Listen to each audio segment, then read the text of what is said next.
Hey guys, what's up and welcome back to Nostalgia Unboxings.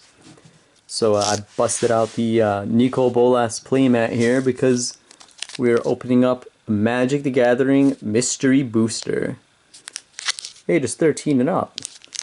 And for those unfamiliar with this product, it is a reprint set of a bunch of old cards, and some of them are really old, some of them are not so old. They truly made it a mystery. Oops. They truly made it a mystery booster for us. And there's some pretty high-end stuff that you can find here. And the cool thing about it is that some of the older cards were reprinted with the original border on the cards that they were printed with back then when they were originally printed, if that made any sense at all. Because usually when they reprint stuff now, it'll have, the same border as everything else, the new style ones that they're using. So we can see a little peek back into the history of Magic the Gathering here and how different everything looked. Possibly. I think the odds are very strange, and it's a huge set, which makes the odds even more crazy and makes it even all the more mysterious. I'm not sure if you can actually get these at regular big box retailers, or if it's just exclusive to local gaming stores, certified by Wizards and all that. But I got this at my local LGS for $9, I think, per pack. So they're definitely more expensive than regular ones. But they're also more fun. So I think the most expensive card you can possibly pull from this is Mana Crypt. And I'm pretty sure that card is like $300. So let's pray to all the RNGesus and all the other divines. Try to make that big payout. Man, I really want to open this like nicely, but it does not want to happen. This is anticlimactic. There we go. Beautiful. Boom. And first off, we have Gustcloak Skirmisher. And because it is only one pack, I'm probably going to talk about each individual card a little bit more, give everyone a little more attention, because I can. So it's 3 colorless and 1 white. And he's a bird soldier. But he also kind of looks like a spooky ghost, because you can see through him, which is kind of odd. Oh, I guess that's I guess that would be the Gustcloak then that he's named for. I'm dumb. Creature, bird soldier. That's the set symbol. It looks pretty cool. Flying. Whenever Gustcloak Skirmisher becomes blocked, you may untap it and remove it from combat. So he basically just can't die to blocks, I guess, which is a fun ability. They're trained in the art of pressing their luck. And it's a 2/3. So that's actually a pretty decent card. Dauntless Cathar, 2 colorless and 1 white. Creature, human soldier. That's some interesting looking armor. Not a big fan of that funky looking hat though. So 1 colorless and a white. Exile Dauntless Cathar from your graveyard and put a 1/1 white spirit creature token with flying onto the battlefield. Activate this ability only anytime you could cast a sorcery. So it's pretty good. It's 3 mana, 3/2 with a graveyard effect. So you get some value out of that bad boy. And our flavor text is, the harder they try to extinguish my faith, the brighter it burns in the darkness. And I really love flavor text. Kind of makes me sad that it's not on every card. It really makes it more interesting. Everdream, 1 colorless and a blue. And her mind is being absolutely blown right now. Instant. Draw a card. Splice onto instant or sorcery. 2 colorless and a blue.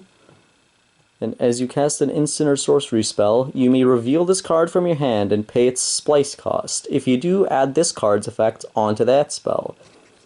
That's interesting. Oh, it's from Modern Horizons. Oh, so even...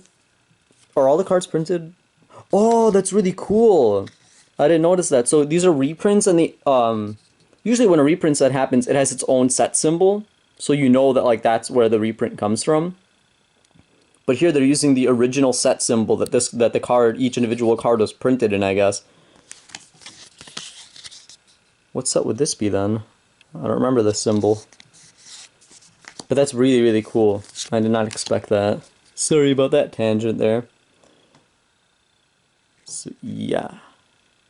This, this kind of reminds me of like a Tool album cover. I dig it. Sealock Monster. 3 colorless and 2 blue. Damn. Some nice tentacle porn there. Creature. Octopus. Yep, that looks like an octopus to me. Sealock Monster can't attack unless defending player controls an island. 5 colorless and 2 blue. Monstrosity 3. If this creature isn't monstrous, put 3 +1/+1 counters on it, and it becomes monstrous. When Sealock Monster becomes monstrous, target land becomes an island in addition to its other types. That's pretty cool. So he can basically turn your opponent's land into an island to allow himself to attack at a very gigantic cost. So this card doesn't seem too good, but it's interesting. Ooh, here we go. We have one with an older border. So this was like the late 2000s, early 2010s. This is the border we had, I'm pretty sure. I don't know the exact dates, unfortunately. So we have Defeat. 1 colorless and 1 black. Guys fighting each other. Sorcery. Destroy target creature with power 2 or less. Wars are decided 1 life at a time. Gvar Barzil. Kalagan Warrior. So this is from the Tarkir block. I remember when that came out. Ooh, we have another older one. Ah, this is from, what was this one? Eternal Masters, I think? Wake of Vultures. 3 colorless and a black. Oh, I thought that was a hand at first. Wait, is that a hand? Oh yeah, oh, it's a tree. That looks really funky. Oh, it's a tree. It's a tree with like buzzards all over it. Creature, bird. Oh, well, that would be the vultures. I am really dumb today. Flying. 1 colorless and a black. Sacrifice a creature, regenerate Wake of Vultures. And it's a 3/1. That's very thematic. I like it. So, the vulture said to the griffin, "You gonna eat that?" Azeworai, the ugly bird. Aww. Poor guy. Oops, sorry about that. Foundry Street Denizen from M15. 1 red. It's a creature goblin warrior. It looks, reminds me of the bankers from the Harry Potter series. The banking goblins, or whatever they were called. The Gringotts? That's what it was, right? It was Gringotts goblins. Something like that. Whenever another red creature enters the battlefield under your control, Foundry Street Denizen gets +1/+0 until end of turn.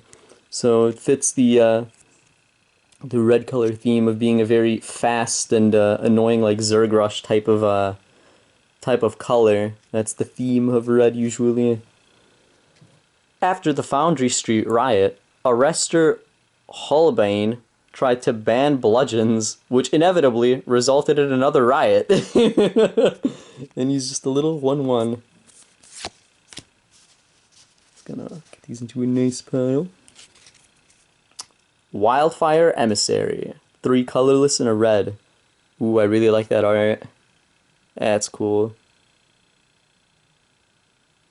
Creature Efreet. Efreet? What the heck is an Efreet? Protection for all. So this is an older card. They just used the art from this. Because they don't like printing cards with these abilities much anymore, the protections, because It's kind of an uninteractive ability from a Wizards of the Coast point of view, and they don't really like that. So protection from white. One colorless and a red. Wildfire Emissary gets +1/+0 until end of turn. The Efreet is a striding storm with a voice that crackles like fire. Khatib, Vizier of Amikat. Well, that explains what an Efreet was then. Thanks, Wizards. Gift of Growth. Dang! It's a big ol' elk. Elk? Or is it a deer? Huh. Or is it a caribou? One colorless and a green. Instant. Kicker 2. You may pay an additional 2 as you cast the spell. Untap target creature. It gets +2/+2 until end of turn. If this spell was kicked, that creature gets +4/+4 until end of turn instead.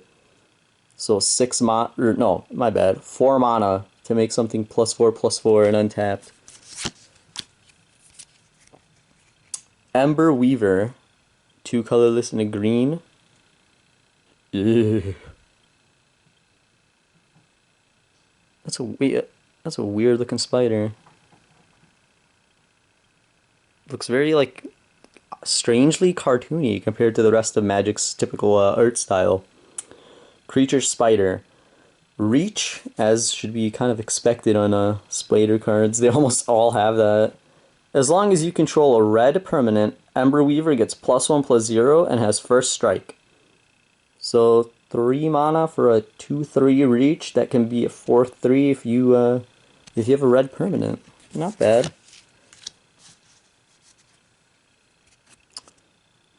Oh my god, I thought that said Engineered Midget for a second when I just like barely caught a glimpse of it in the viewfinder. Engineered Might. 3 colorless, 1 green, and a white. Sorcery. We'll take a look at the art. Choose 1. Target creature gets +5/+5 and gains trample until end of turn. Or creatures you control get +2/+2 and gain vigilance until end of turn. And what is that? They're carrying a giant stick. Giant curvy stick. Nice. Who doesn't like a good curvy stick? Giggity.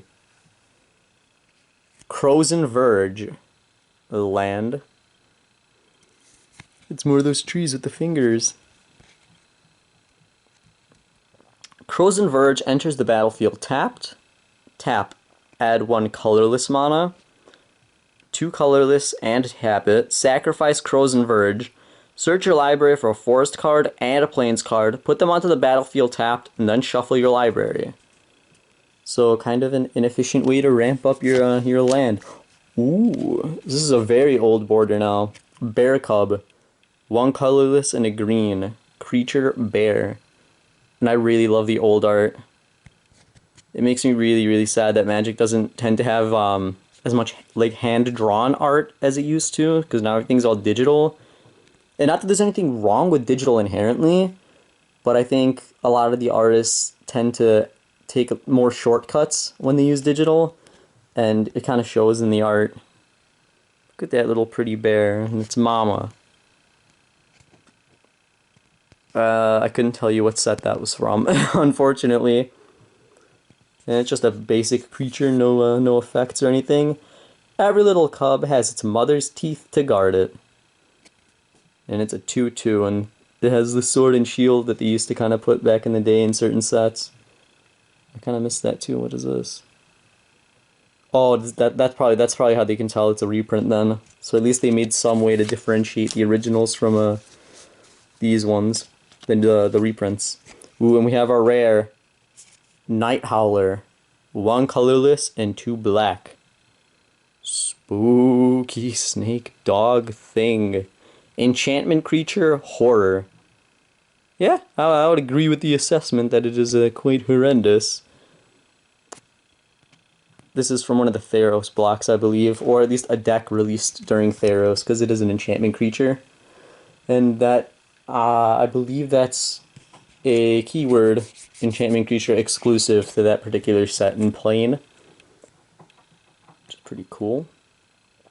You know, it kind of looks like a Selkie almost. Is that what they call them? Selkies? Like the water horses and stuff? It kind of has like that vague resemblance with being a little serpentine and having like a little face and a mane. Bestow. 2 colorless, 2 black. If you cast this card for its bestow cost, it's an aura spell with enchant creature. It becomes a creature again if it's not attached to a creature. Night Howler and enchanted creature each get +X/+X, where X is the number of creature cards in all graveyards. So it's a very graveyard-based card. That's a pretty cool effect, though. Oh, we got a foil! Oh, it's a sliver! Oh my god! Oh, that's so cool. This thing's probably, like, actually worthless, but it is so cool. I love slivers. Especially, like, just old border cards, old foils. Everything about this card is just awesome to me, so sorry for freaking out a little bit. Sinew Sliver. 1 colorless, one colorless and 1 white. And take a look at that classic sliver art. That is super, super cool. So for those unfamiliar, I feel like I have to actually explain slivers. So, if you've ever heard of StarCraft or played StarCraft, kind of like the Zerg being this hive mind that like takes over things, like all these little grunts and stuff, but they all build off of each other in a way, that's essentially the slivers. They're like this weird semi-colonial, well, they're not like colonial, but they're a hive mind kind of being that all follows some form of leadership. There's like a sliver queen, sliver overlord, sliver hive lord, and the first sliver, I think, I might be missing one there, are all like the big boss slivers from different sets. And the thing about them, the whole sliver thing is they all build off of each other. So, for example, especially the old ones, so there's a difference between old slivers and new slivers that I'll also get into after reading this effect. So all slivers get +1/+1. So the thing about old slivers is they have effects like this, where all slivers, regardless of if they're yours or your opponent's, will get buffs, and each sliver will have like a different buff, be it flying, reach, +1/+1, stuff like that. So it made, back in the day, it made mirror matches between sliver decks really, really chaotic, because you were almost afraid to play some of your best cards, because you knew it would help out your opponent just as much as it helped you. And it was really, really just wacky as hell. So on the new slivers, Wizards, the company that produces this game, was like, you know, maybe that's a little too chaotic. So all the slivers there have all slivers you control, I believe is how it's worded. Get, you know, X and Y or whichever effect is listed there. So it's one-sided. And I think that kind of takes away a lot of the fun. Like, it's really, really wacky just to have you and your opponent trying to work against each other, but at the same time, you're like buffing each other's stuff. It is a very just interesting kind of game, especially it's it's almost too interactive in a way compared to a lot of other decks that kind of feel when you're playing against them, it's like you're almost not allowed to interact with them at all. And that was a polar opposite, so I thought it was really cool, a really cool dynamic to the game, but I guess, what do I know if the company decided not to do it. And we got a big thick boy flavor text. As the muscle cords of the creature twitched, Hannah saw an unsettling unanimity in the other's rippling flesh. She didn't know what it meant, but she urged Sisay to keep the ship at a safe distance. And it's just a 1/1 for 2, so it's not good value on its own, but in a sliver deck it becomes much more valuable. I believe this is Time Spiral block, or Plane Shift. It's either Plane Shift or Time Spiral. I do not remember. I think it's Plane Shift, now that I'm looking about it. So yeah, and if anyone's wondering about the flavor text here, this is in reference to a whole arc that I would recommend looking up in the Magic lore, revolving a ship called the Weatherlight, and them like going through dimensions and stuff, different planes. It's pretty interesting to read about, in my humble opinion. And then look at that gorgeous foil. Wow. I'm really, really happy with this, even if it's just some crappy, looks like, yeah, it's a common, but I think it's super, super, super cool. And we've got the back here, if anyone was curious about that, maybe has no experience with Magic the Gathering. So we have our tasty color pie here, or color cookie, if you prefer cookies, with its little 5 colors of sprinkles. Magic the Gathering Deckmaster. So that's that. Very, very cool. So that concludes this video. I hope you guys all enjoyed me kind of rambling about random cards here. And if you did enjoy me rambling about random cards here, I would really appreciate it if you dropped a comment, you know, give me a little thumbs up too, you know, liked or disliked if you think I'm a complete idiot, which is always fine. I totally admit that I probably am an idiot. And if you could subscribe too if you want to see more content like this. I'd love to see you in my future videos too. And if you're already subscribed, I would highly recommend hitting the bell, which is located somewhere in the depths of YouTube, that will allow you to get notifications for all my videos so you can see them as soon as they get posted, which is every Saturday for those unfamiliar. Because I guess subscribing does not give you notifications always, and it's very weird and complicated, but that's a thing. So yeah, thanks so much for watching, guys, and I hope to see you next video. Bye-bye!